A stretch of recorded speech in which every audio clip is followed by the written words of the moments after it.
This is the third in my series of videos on photography.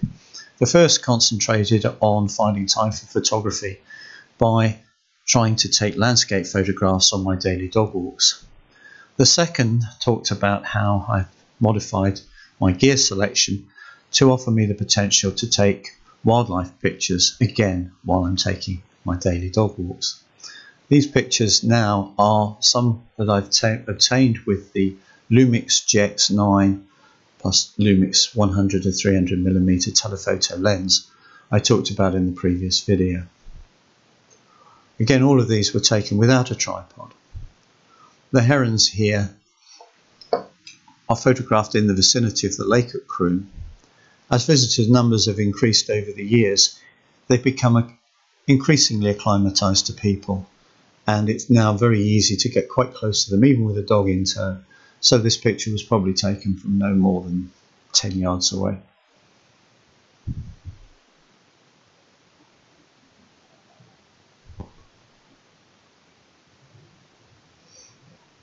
As with herons, more hens are becoming more accustomed to people as visitor numbers have increased.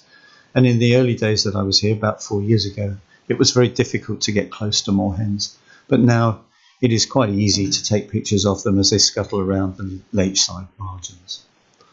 There's a healthy population of swans at Croom. Usually they successfully raise one brood every year. This year they failed, unfortunately, but they are a regular sight at Croom. The park is home to a wide range of songbirds, and this thrush is just one example that happened to be stood on a fence post as I walked by.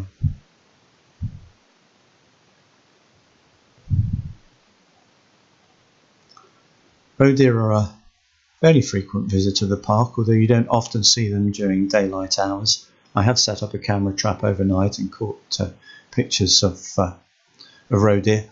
Muntjac are more common visitors, but again, don't often see them during daylight. One of the most exciting visitors are otters. First sighting of an otter where I was able to take a picture was about 3 years ago, with a single otter, probably a male. Then there was a lull of a couple of years, but this year they have been frequent visitors to the park, and we've seen more than one on a number of occasions.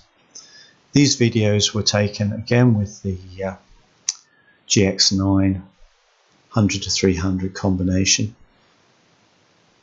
The quality of the video isn't great, but it is a testament to the effectiveness of dual image stabilization, because again, these weren't captured with a tripod.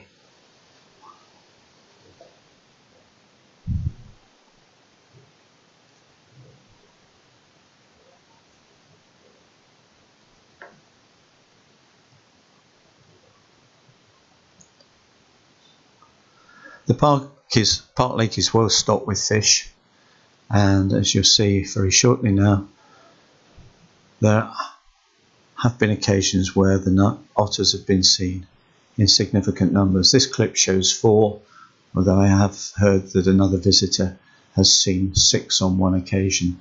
So it's quite possible that this was a female with young from the previous year.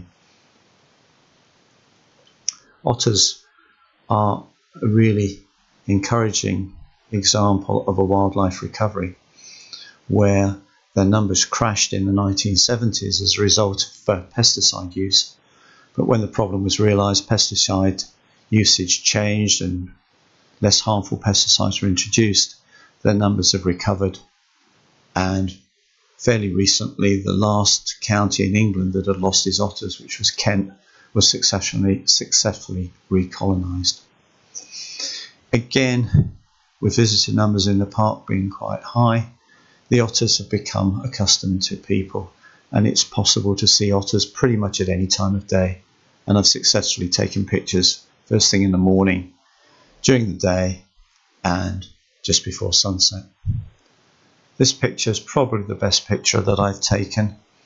I have tried to go out with my Nikon with a longer telephoto, Sigma 150 to 600, But sod's law being what it is, when I've gone up with all of the gear, I don't see the otters, which really emphasises again the value of taking the opportunities while I'm out anyway with my dog walks. When the otters are around, typically I maybe see an otter one day in 3. So waiting around on the off chance could be fairly time consuming. The lake, as I said before, is well stocked with fish, but otters aren't the only predators for the fish. The herons that I showed earlier are a large source of predation of fish, typically 10 or 12 herons around the lake. And the opening picture of a cormorant depicts another source of predation for fish. And again, during the winter months, there could be as many as 10 cormorants around the lakeside. The cormorants have not been as accustomed to people as the herons, and it's much more difficult to get close to the cormorants to take pictures, particularly with a dog in tow. They seem much more relaxed when they're in a tree, but when they're on the water, it's very difficult to get within 30-40 yards of them. So my attempts to get a good picture of a heron on the water, or better yet in the act of feeding, remains to be a work in progress.